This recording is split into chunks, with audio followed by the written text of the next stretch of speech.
Hermanos, la lectura viene de Primera de Juan, capítulo 5, la lectura de la palabra de Dios, y luego vamos a leer el Día del Señor 12 del Catecismo de Heidelberg. Hoy vamos a hablar de este tema de Cristo y los cristianos, cómo la identidad de Cristo pues afecta a los cristianos o debería afectarnos. En primer lugar, entonces, vamos a leer Primera de Juan, capítulo 5, versículos del 1 al 5. Dice así la palabra de nuestro Dios, infalible e inerrante. Todo aquel que cree que Jesús es el Cristo es nacido de Dios. Y todo aquel que ama al que engendró, ama también al que ha sido engendrado por él. En esto conocemos que amamos a los hijos de Dios cuando amamos a Dios y guardamos sus mandamientos. Pues este es el amor a Dios, que guardemos sus mandamientos, y sus mandamientos no son gravosos, porque todo lo que es nacido de Dios vence al mundo. Y esta es la victoria que ha vencido al mundo, nuestra fe. ¿Quién es el que vence al mundo sino el que cree que Jesús es el Hijo de Dios? Amén. Vamos, hermanos, al Día del Señor 12 en nuestro libro de confesiones, que lo encuentran en el asiento de sus sillas. Vamos al domingo 12. Vamos a leer dos preguntas, la 31 y la 32. Escuchen atentamente. Pregunta 31. ¿Por qué se le llama a Cristo, es decir, ungido? Respuesta. Porque fue ordenado del Padre y ungido del Espíritu Santo para ser nuestro supremo profeta y maestro, que nos ha revelado plenamente el secreto consejo y voluntad de Dios acerca de nuestra redención, para ser nuestro único y supremo pontífice, quien por el solo sacrificio de su cuerpo nos ha redimido e intercede continuamente delante del Padre por nosotros, y para ser nuestro eterno Rey, que nos gobierna por su palabra y su Espíritu, y nos guarda y conserva la redención que nos ha adquirido. 32. Pues ¿por qué te llaman cristiano? Porque por la fe soy miembro de Jesucristo y participante de su unción, para que confiese su nombre y me ofrezca a Él en sacrificio vivo y agradable, y que en esta vida luche contra el pecado y Satanás con una conciencia libre y buena, y que después de esta vida reine con Cristo eternamente sobre todas las criaturas. Oremos, hermanos. Amado Señor, te damos las gracias por tu palabra que nos recuerda que Jesucristo, o que Jesús es el Cristo, engendrado en la eternidad por el Padre, quien es nuestro Salvador y nos ha amado de manera perfecta, y a quien nosotros amamos también. Ayúdanos entonces a conocerle mejor y ayúdanos también a vivir en unión con Él, de acuerdo a esta identidad que Él nos ha dado. En el nombre de Jesús oramos. Amén. Queridos hermanos, pues en esta semana, si no me equivoco, fue esta semana, salió humo blanco. Es de la Catedral de San Pedro, ¿no? Un evento interesante, un evento que nosotros podemos, pues, quizás, quiero decir, de una manera cultural, ¿no? Social, entender, ver, pero que de una manera espiritual, ¿no? Debemos rechazar con toda firmeza. Si usted fue de los que felicitó a sus amigos católicos romanos por la elección del nuevo Papa, yo le digo, cuidado, cuidado. Está caminando en una cuerda muy fina. Está caminando por el filo del despeñadero. ¿Por qué? ¿Por qué? Porque la figura papal, por más interesante que parezca o nos parezca, por más histórica que parezca, finalmente no es bíblica y usurpa el lugar que le corresponde solamente a uno. Me encanta que el Catecismo de Heidelberg, cuando se refiere a Jesucristo, cuando se refiere al ungido, cuando se refiere al Mesías, y define sus oficios, de los cuales vamos a hablar hoy, de rey, de profeta y de sumo sacerdote. No les llama el sumo sacerdote, sino usa este lenguaje que es lo que quiere decir sumo sacerdote. Sumo pontífice. ¿Saben quién se llama sumo pontífice a sí mismo? El Papa. El Papa.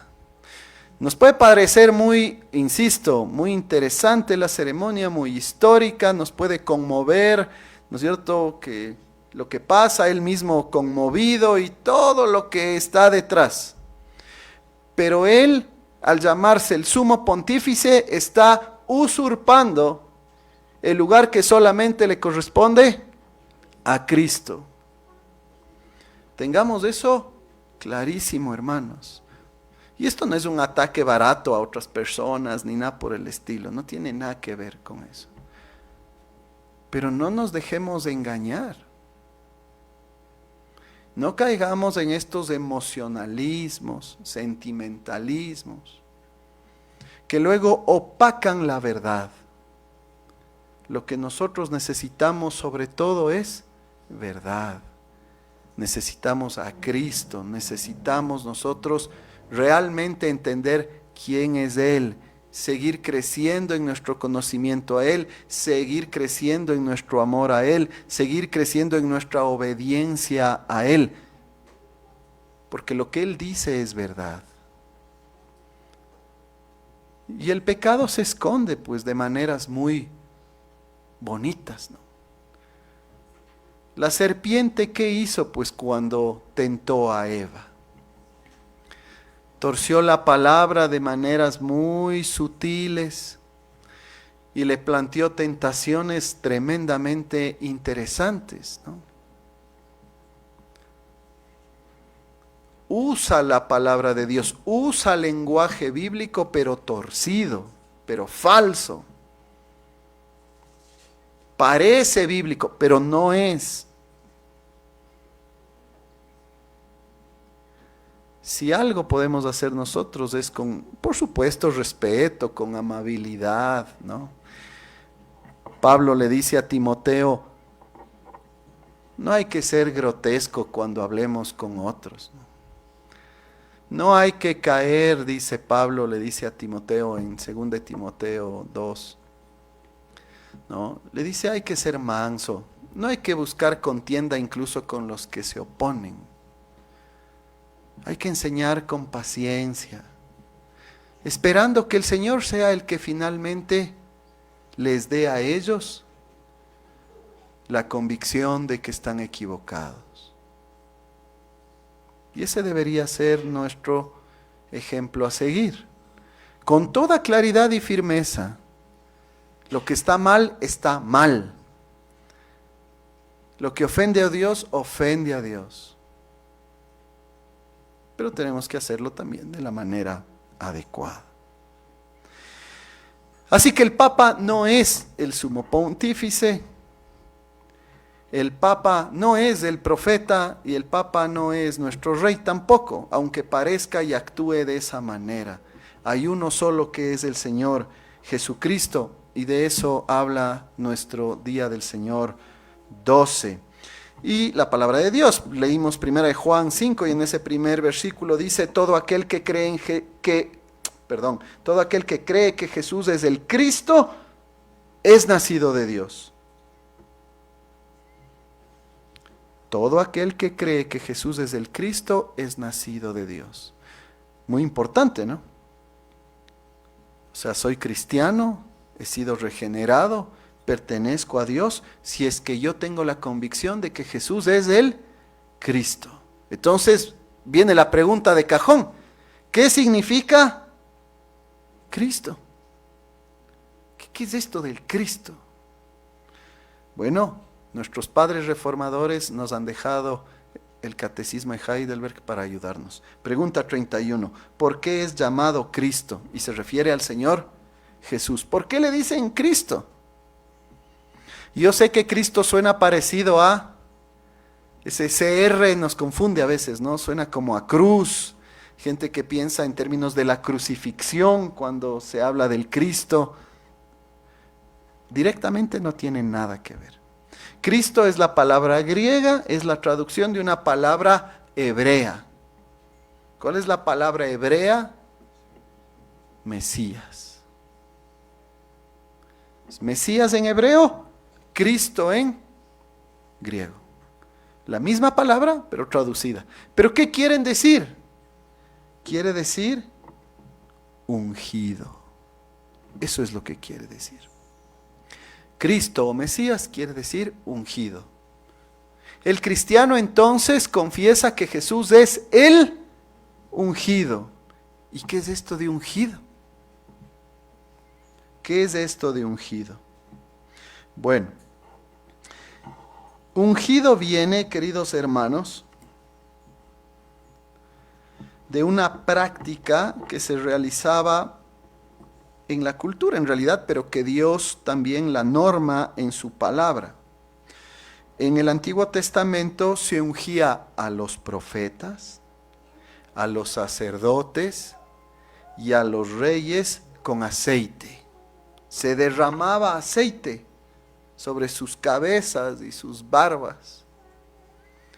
Había una unción, eso es lo que significa la palabra unción, el ungido. En Éxodo 30, por ejemplo, y en Levítico 8 vemos que Dios mandó a ungir a los sacerdotes con un aceite muy especial que Dios mandó a realizar. Y esta ceremonia servía para decir, esta persona ungida es una persona elegida para un oficio en especial, para ser sacerdote. Eso es lo que se hacía en esa unción. En 1 Samuel 16, David es ungido con aceite para ser ¿qué? Ordenado como rey de Israel. En 1 de Reyes 19:16, Dios manda al profeta Elías a ungir al profeta Eliseo para hacer ¿qué? Para ser un profeta.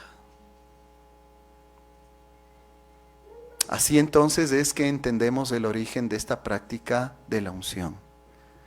Se usaba aceite para ordenar a alguien a un oficio en particular, especialmente estos tres: profeta, sacerdotes y reyes.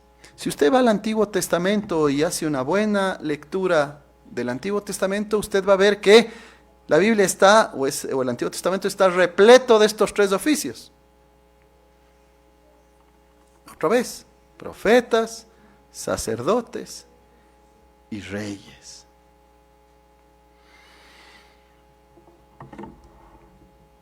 Una cosa más, había un simbolismo adicional.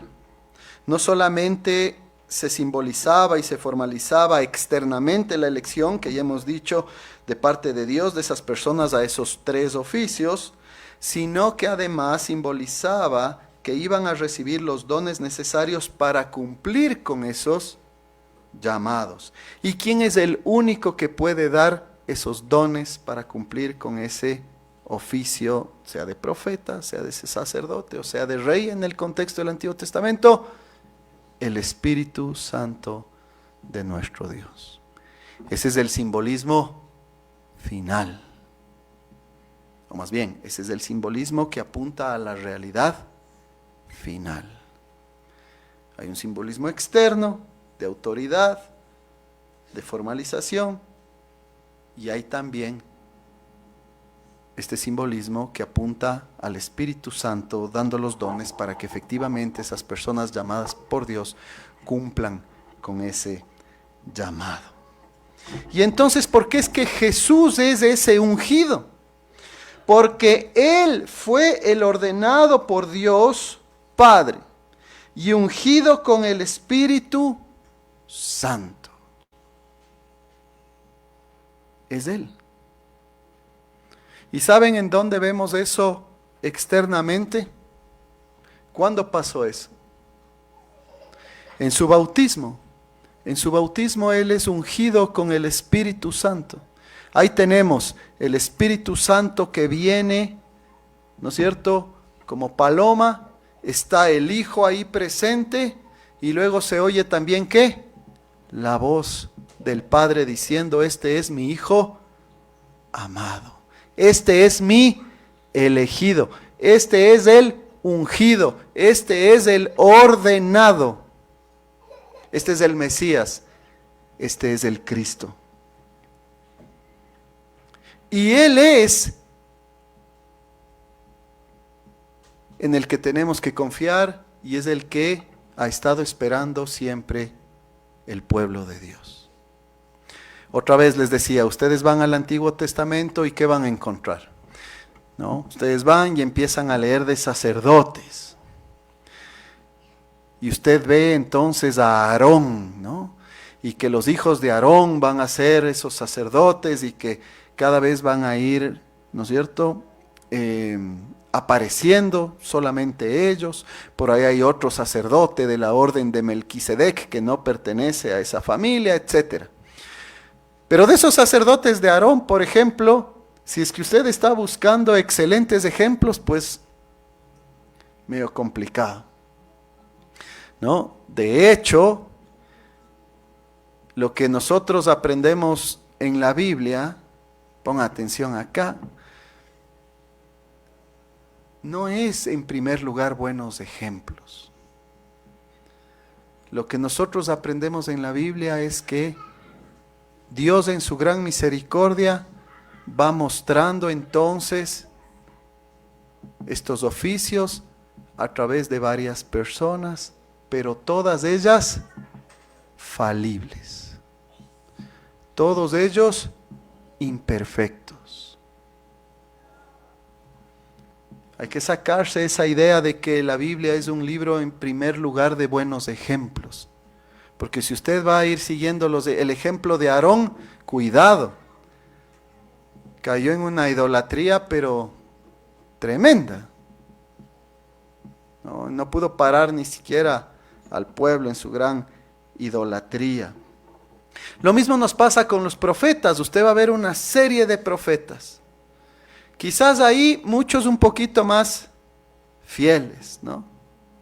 Pero igual al final del día, imperfectos.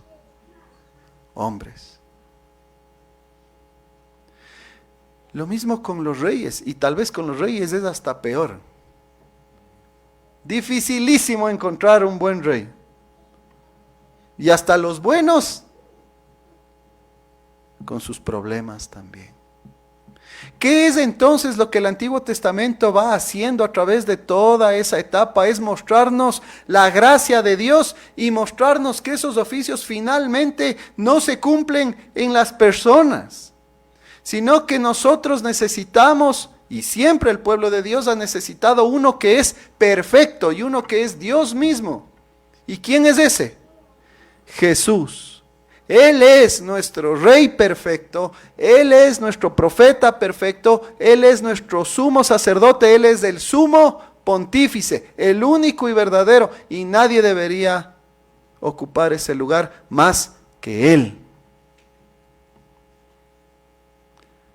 Y entonces ya hay una aplicación muy importante aquí, pues. Tenemos que dejar de poner nuestra confianza en los hombres. Tenemos que dejar de confiar en las criaturas. Nuestra confianza tiene que estar en nuestro Mesías, en nuestro Cristo, en Jesús, el Hijo de Dios. El catecismo nos ayuda a entender de forma resumida qué es lo que entonces pasó con Jesús. Él fue ordenado, como ya dijimos, por Dios Padre, fue ungido con el Espíritu Santo como Dios hombre encarnado para ser nuestro profeta y maestro. Como profeta y maestro, Él nos ha revelado completamente el consejo secreto. Jesús vino para predicar el Evangelio clarísimo. En el Antiguo Testamento estaba el Evangelio, pero de una manera menos clara. Buena, estaba ahí, pero de una manera menos clara. Jesús vino a revelarlo de forma clarísima. Y lo hizo con su propia vida y lo hizo en la cruz mismo. Todo lo que Él enseñó lo confirmó con su poder y sus milagros y lo hizo entregando su vida, muriendo y resucitando, tal como Él lo dijo.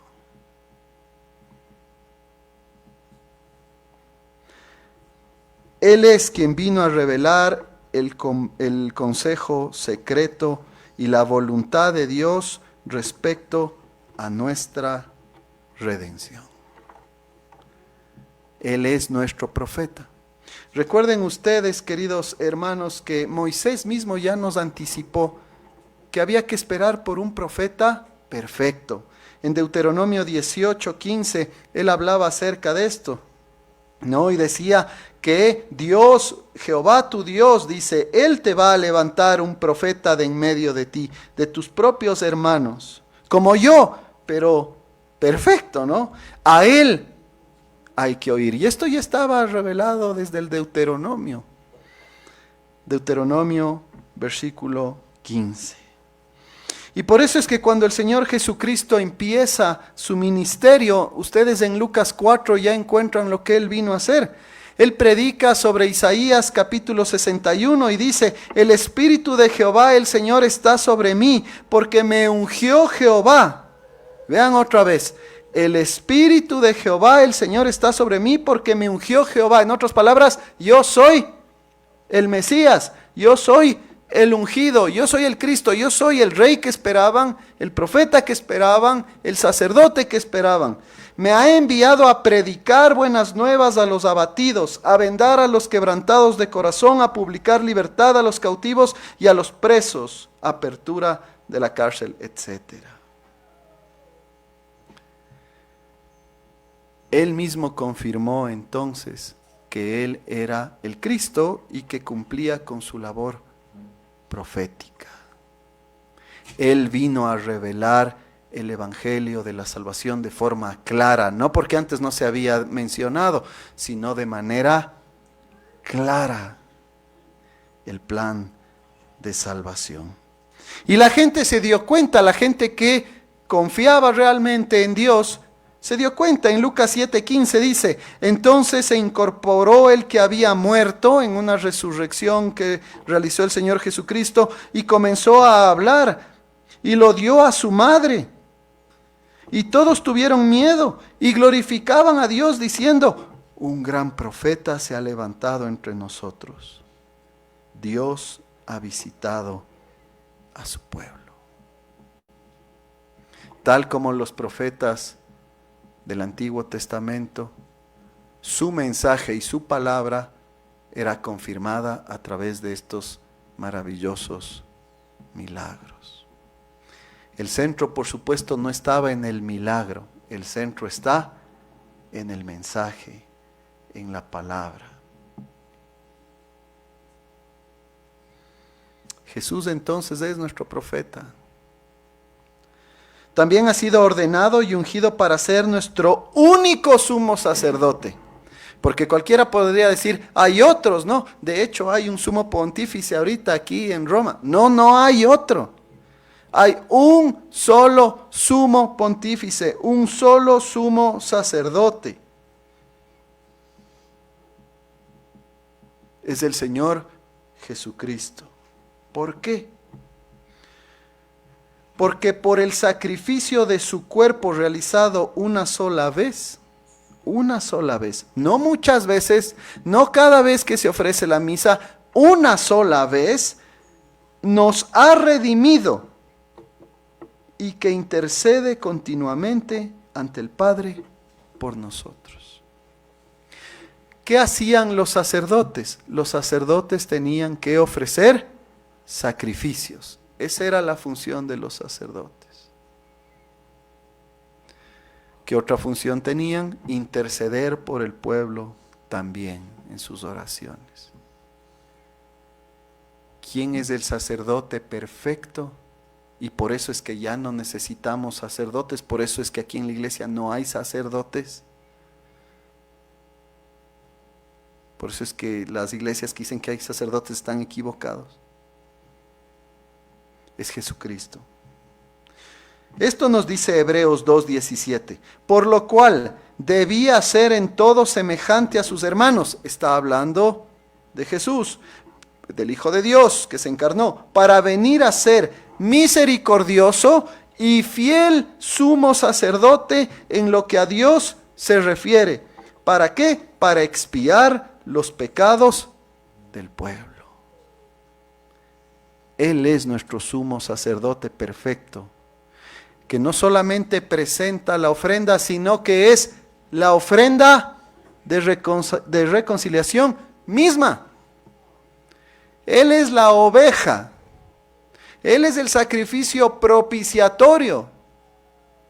Ningún otro sumo sacerdote es digno de poder pagar. ¿Se dan cuenta de la grave ofensa de que un hombre tome ese título entonces? Hebreos 4:14. Por tanto, teniendo un gran sumo sacerdote que traspasó los cielos, Jesús el Hijo de Dios, retengamos nuestra profesión, porque no tenemos un sumo sacerdote, escuchen bien, que no pueda compadecerse de nuestras debilidades, sino uno que fue tentado en todo según nuestra semejanza, pero sin pecado. Ese es el sacerdote que tenemos y el que necesitamos. Uno que sabe de nuestras debilidades, ¿por qué? Es Dios encarnado. Uno que fue tentado de acuerdo a todas las tentaciones que nosotros hemos experimentado, pero sin pecado. Uno que fue exitoso, el único que jamás pecó. Uno que sí venció al pecado.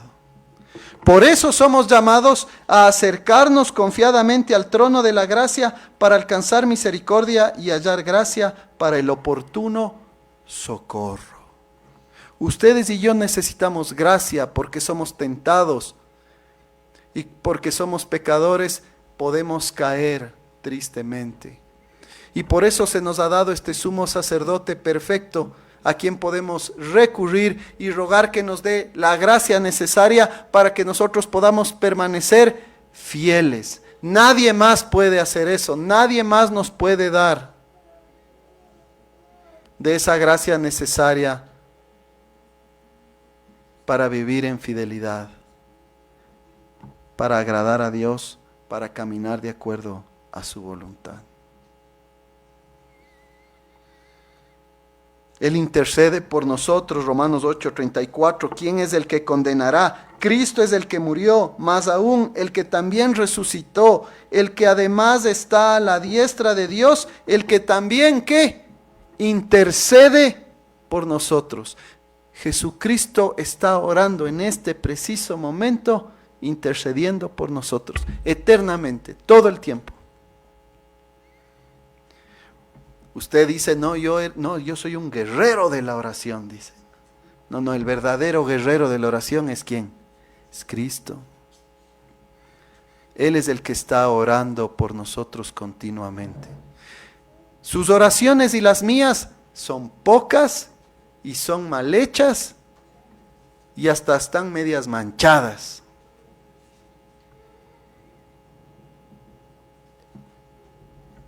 Pero tenemos un sumo sacerdote que intercede por nosotros, que es perfecto y de gracia acepta esas oraciones nuestras para que sean aceptadas por el Padre, porque Él murió en la cruz para dar salvación a su pueblo. ¿Para qué queremos sumos sacerdotes humanos, falibles y pecadores? ¿Para qué?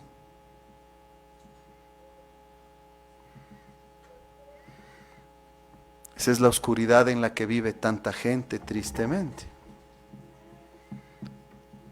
Viviendo en un tradicionalismo equivocado, en un tradicionalismo que finalmente mantiene al pueblo en ignorancia y alejado de la verdadera palabra de Dios. Pero Jesucristo no solo es nuestro profeta, no solo es nuestro sumo sacerdote, también es nuestro Rey eterno. Él es nuestro Rey eterno que nos gobierna por su palabra y por su espíritu, y que nos defiende y nos preserva en la salvación que ha comprado para con nosotros. Él es nuestro Rey.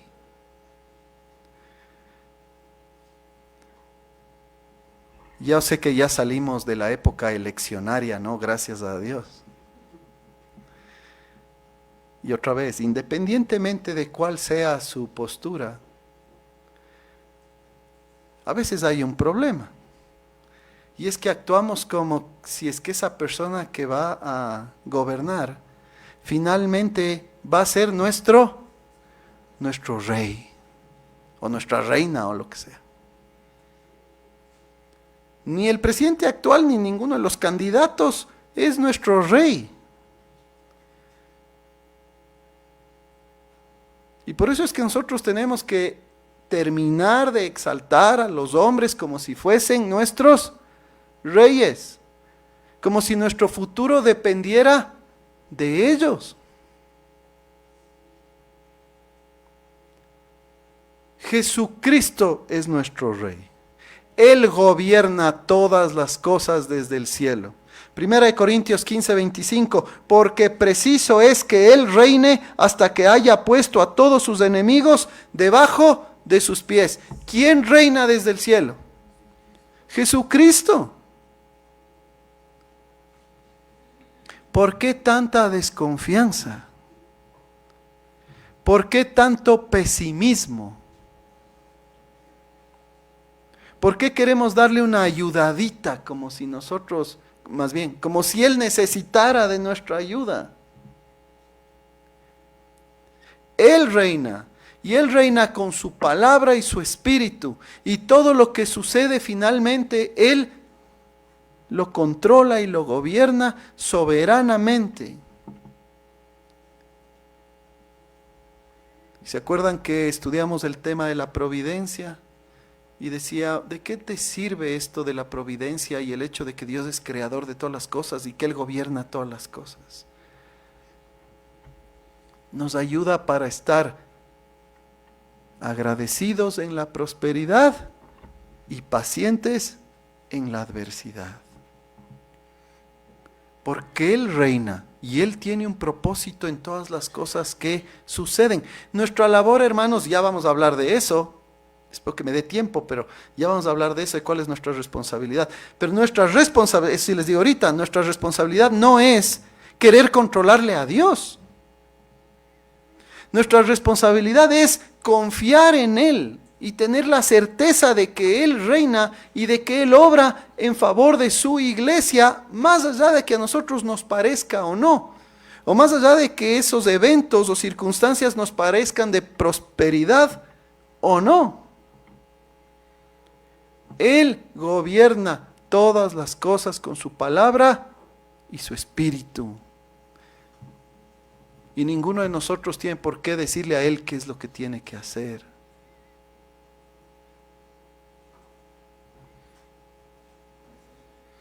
Él es el que va a reinar, reina ya y va a reinar por los siglos de los siglos, como dice Apocalipsis 11:15. El séptimo ángel tocó la trompeta y hubo grandes voces en el cielo que decían: los reinos del mundo han venido a ser de nuestro Señor y de su Cristo, y Él reinará por los siglos de los siglos. Él reina, confíe en Él, descanse en Él. Si su candidato ganó, amén, descanse en él. Si no ganó, ¿qué tenemos que hacer? Amén, descanse en él, confíe en él. Después podemos analizar, después podemos conversar, después podemos ver cuál es una mejor opción, una peor opción, qué se ajusta más a la palabra, qué se ajusta menos a la palabra. Válido debate. Pero en primer lugar usted tiene que saber que Dios, Jesucristo en específico, obviamente es Dios, reina y reina a su favor. Quien sea que haya puesto delante de usted, reina a su favor. Y aún más consolador, que siendo rey, Él nos defiende y nos preserva en la salvación que ha comprado para nosotros. Esta es otra confusión que a veces hay en los cristianos. Jesús me salvó por fe, por gracia, por compasión y misericordia. Ahora todo depende de mí. Falso. Él nos defiende y nos preserva. Usted cree que usted se preserva, yo creo que yo me preservo. No es así. Él nos preserva, Él es el que nos guarda, Él es el que nos defiende. Y esta es la mismísima voz de Cristo. Escuche, crea y guarde esto en su corazón.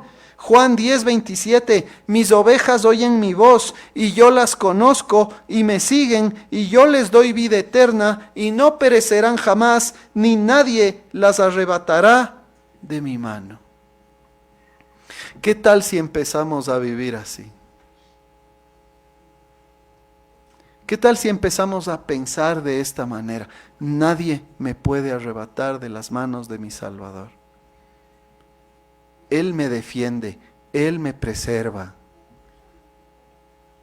Cualquiera que sea su circunstancia, si usted es un cristiano verdadero, si usted cree en Cristo, si usted confiesa que Jesús es el Cristo, usted puede decir, en este momento yo estoy siendo preservado por Cristo.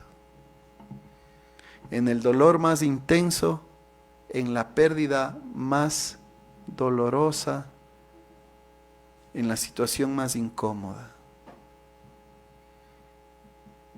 Nadie me puede arrebatar de las manos de mi Salvador.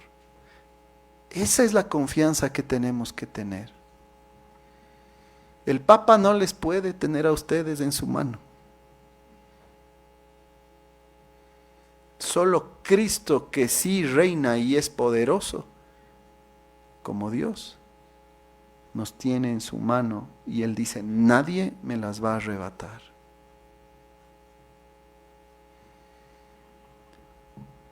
Descanse en Dios, confíe en Dios, no trate de controlar a Dios.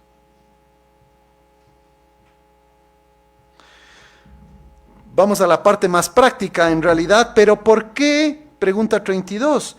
Tú eres llamado cristiano y aquí las cosas se ponen aún mejores. Porque claro, Jesús es el Cristo, el Mesías, el ungido, el ordenado, mi rey, mi profeta, mi sacerdote. Y ya hemos hablado de todas las bendiciones que vienen de ahí. Y yo soy cristiano. Bueno, sepan que eso trae muchísimos beneficios, pero también trae muchísimas responsabilidades. ¿Por qué te llaman cristiano? En otras palabras, si usted se considera un cristiano, oiga bien a esto, ponga mucha atención, porque esta es la definición de un cristiano. Y si usted no está haciendo estas cosas, usted simplemente tiene solo el título de cristiano, pero no vive como un cristiano.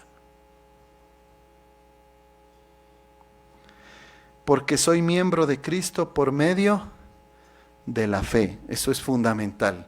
Si yo creo en Cristo, si yo creo en el Señor Jesucristo, estoy en unión con Cristo. Estamos unidos. Yo estoy en el cielo, dice Pablo, que nosotros estamos en el cielo sentados con Él. porque estamos unidos a través de la fe y unidos en el Espíritu. De ahí parte absolutamente todo. Y debido a que estamos unidos a Él, somos participantes de su unción. Fíjese esa implicación tan importante. Él es el ungido, pero como yo estoy unido a Él, no es que yo soy Dios, ni voy a convertirme en Dios. Sáquense eso, no es posibilidad eso de ninguna manera. Pero lo que sí es cierto es que al estar unido a Él, comparto su unción, comparto su ordenación. ¿Y en qué sentido compartimos entonces su unción? En que si Él es el profeta, y si Él es mi profeta, si Él es quien ha dado a conocer y ha revelado con toda claridad el Evangelio y la verdad, yo entonces en unión con Él tengo que confesar su nombre, tengo que ser un fiel testigo de Cristo. Y es lo que nos llama la palabra de Dios a hacer y a hacer. Cuando viene el Espíritu Santo en Hechos, si ustedes se regresan un poquito, que a propósito, uniendo toda la historia, en el día de Pentecostés, ese Espíritu Santo viene precisamente para lograr esto. Que la iglesia que tiene que irse desde Jerusalén a Judá, ¿no es cierto? Después que dice a Samaria y hasta el fin del mundo, lo hace, ¿por qué? Porque dice el Señor Jesucristo, va a venir mi Espíritu Santo y ustedes me van a hacer ¿qué? Testigos. Para eso viene el Espíritu Santo en Pentecostés, para que toda la iglesia se convierta en los testigos de Cristo, para que nosotros confesemos su nombre. Examinémonos frente a esa realidad. ¿En qué medida nuestras vidas testifican y confiesan de Cristo?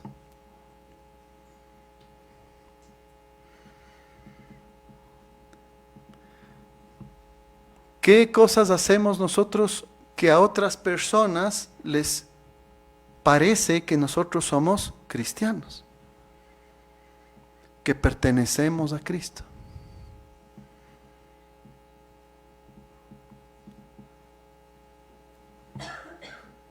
Esto ya hablamos en alguna ocasión, pero siempre vale la pena estar pensando en estas cosas. Si nosotros le preguntamos a la gente alrededor suya, ¿usted qué opina? ¿Qué es lo que más le interesa a este señor o a esta señora o señorita? ¿De qué es de lo que más habla?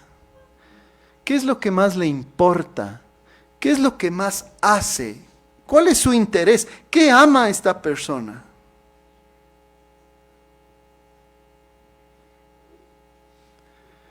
En este mundo digitalizado, si yo me meto a su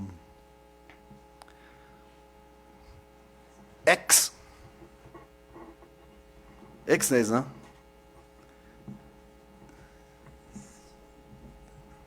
Ex Twitter, ahora ex, o a su Instagram, o a cualquiera de estas cosas. ¿Qué vemos? De la abundancia del corazón habla la boca. Podemos también decir que los clics también hablan de lo que está en el corazón, muestran lo que nos interesa, lo que amamos, lo que nos gusta, lo que es importante para nosotros. Más claro, si yo soy cristiano, ¿qué es lo que debe importarme más? O mejor, ¿quién me debe importar más? Cristo, estoy unido a Él. Y la verdad es que muchas veces, debido a nuestro pecado y debido a que nos dejamos de engañar y debido a un montón de tentaciones y equivocaciones, terminamos testificando más de otras cosas.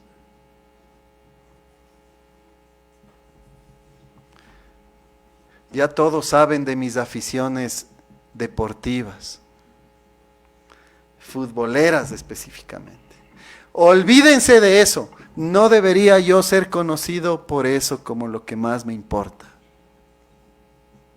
En serio les digo. Y yo debería dar ejemplo de eso.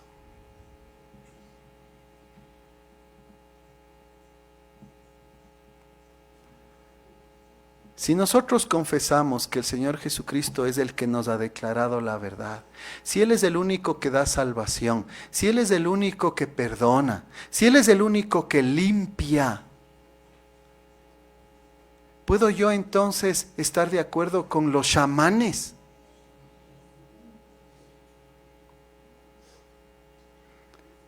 ¿Puedo yo entonces decir, sí, miren, les recomiendo esto, En el fondo es una obra cruel, pues. Porque estamos dirigiendo a la gente a la mentira, pues. Volviendo a mi mismo caso, si es que yo muestro tanto interés en un equipo de fútbol, bueno, luego también estamos diciéndole a la gente, aunque le tomemos en broma, hay gente que finalmente su religión es el domingo en el estadio, pues. Y lo que más les importa es eso. Y de lo que más hablan es eso. Y de lo que más testifican es eso. Usted y yo tenemos que confesar el nombre de Cristo. Si somos cristianos, debemos confesar el nombre de Cristo. Y debemos arrepentirnos de confesar y promover otro tipo de nombres. ¿Dónde pasa usted el tiempo? ¿Qué tipo de amistades tiene? ¿Qué es lo que más le interesa? Examinémonos con honestidad.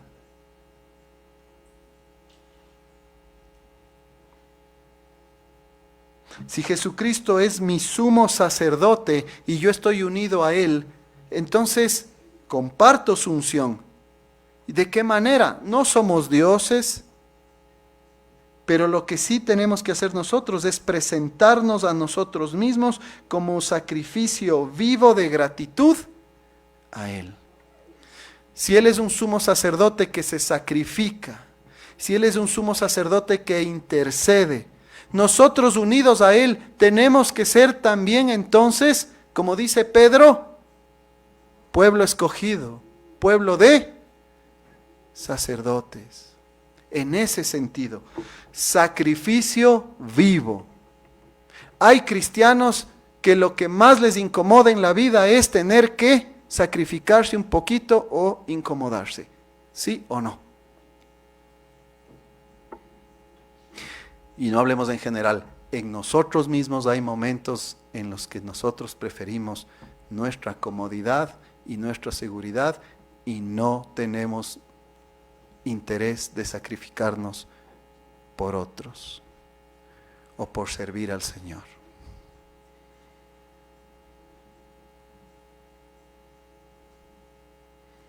Si somos de Cristo, tenemos que presentarnos a nosotros mismos como sacrificios vivos de gratitud. No somos sacrificios que pagan por nuestro pecado, solo Cristo pagó, pero sí somos sacrificios de agradecimiento.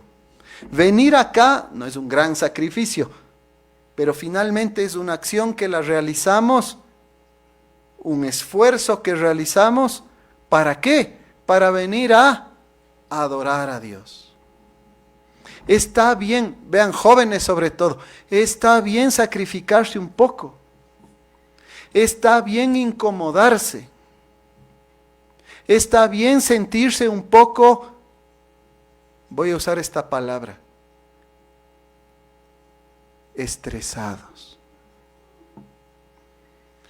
Ustedes y yo fuimos creados para cuidar del huerto del Edén, ¿sí o no? Adán y Eva fueron creados para cuidar del huerto del Edén. Eso implicaba trabajo, preocupación, cuidado.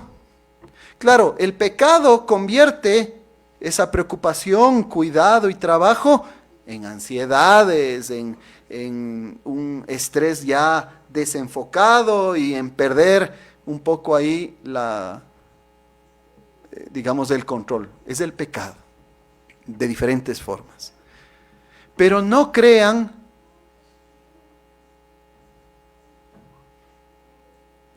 lo que pasa hoy por hoy y lo que yo percibo ahora en mis conversaciones con los jóvenes o en lo que está en el mundo. Esta idea de que de lo que se trata es de estar tranquilo. Hay cristianos que piensan que, y hablan así, no, lo importante es estar tranquilo, yo estoy en paz. Y yo entiendo lo que queremos decir. Obviamente queremos estar en paz con el Señor, todos queremos sentirnos en paz. Pero cuidado, trasladamos eso a una actitud que luego se convierte en un pasivismo y nunca estamos dispuestos a sacrificarnos por nadie ni por nada. Vale totalmente la pena sacrificarse por Dios. Vale totalmente la pena sacrificarse por amor genuino al prójimo. Y aprovechando la ocasión, por eso orar por las madres que tienen una tarea durísima, sobre todo, bueno, la verdad es que en toda edad. Mis hijos van ahora, el mayor ya tiene 24 y el menor 17. Y uno dice, más grandes ya, ¿no? Se ríen por ahí. Son efectivamente una bendición. Pero el cuidado que un padre y una madre tiene que tener de sus hijos quizás cambia en formas, pero en la esencia está ahí. Cuando uno es hijo dice, ya estoy grande, ¿por qué se preocupa? No, todo puedo, ¿no? ¿Qué me va a pasar? No. Espérense a que sean papás, ¿no? Espérense nomás a que sean papás. Pero lo que les quería decir, ya hasta me perdí. Les quería decir que oren por las mamás y oramos por las mamás, porque yo creo que ese esfuerzo que hace una madre, sobre todo en el crecimiento inicial y esos primeros años, es una de las expresiones más claras y directas de ese amor sacrificial. De amor sacrificial. Es un sacrificio que vale la pena. No caigan en ese error del feminismo radical de ahora que les hacen pensar que eso es malo. Que sacrificarse es malo. No deberías sentirte así, entonces mejor no tengas hijos.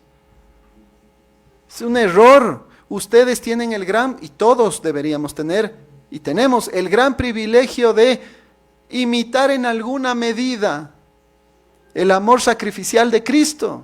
Es bueno.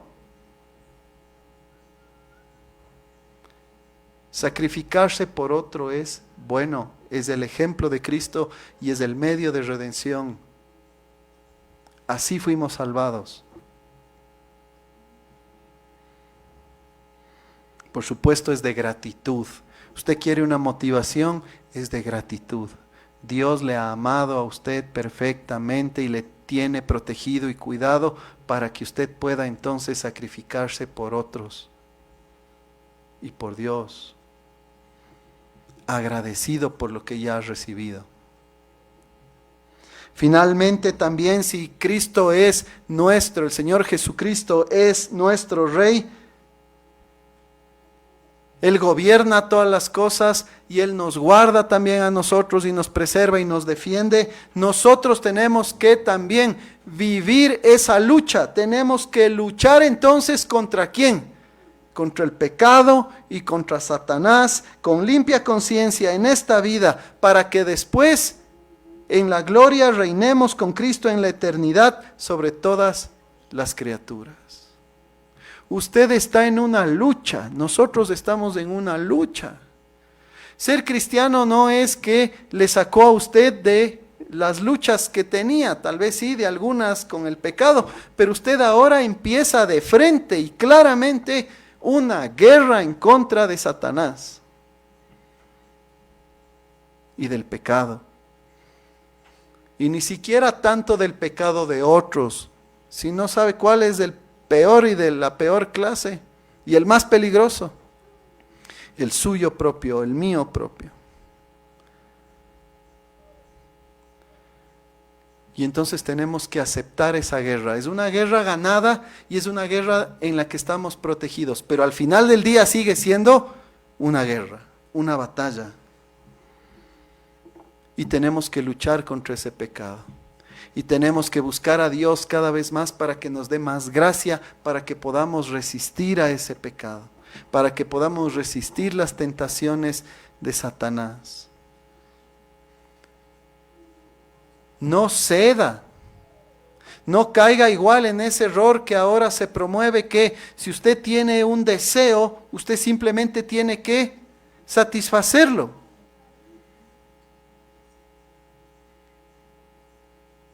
Nuestros deseos son y están muchas veces dañados, torcidos. Y por eso es que necesitamos de nuestro Señor Jesucristo para que nos diga la verdad una y otra vez en la palabra. Necesitamos de Él para recordar su evangelio. Necesitamos de Él para recordar que Él intercede por nosotros, que murió por nosotros y que Él está dispuesto a darnos la gracia necesaria para seguir luchando día a día, para sacrificarnos más, por hacer un poquito más por Dios, un poquito más por la iglesia, un poquito más por nuestra familia, un poco más por la gente.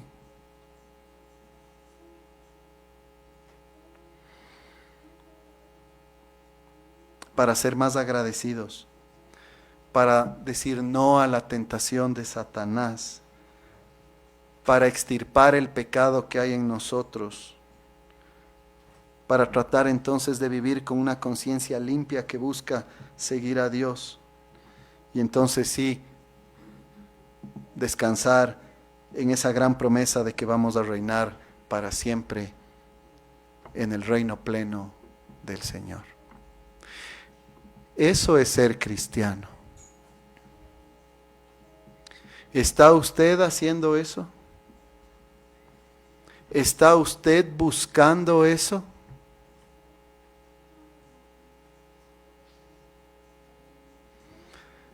¿O a quién está confesando? ¿A quién está sirviendo? ¿Por quién se está sacrificando? ¿O está usted luchando contra Dios?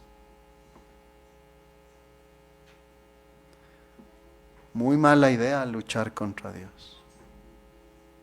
Es mejor que Él esté de nuestro lado y en Cristo Él está de nuestro lado. Gocémonos en Él, en su verdad, en su sacrificio y en su reinado. Amén. Oremos.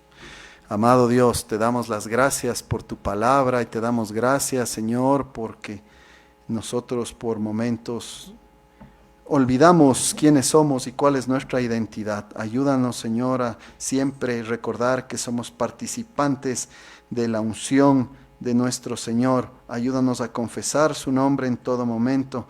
Ayúdanos a presentarnos como sacrificio vivo.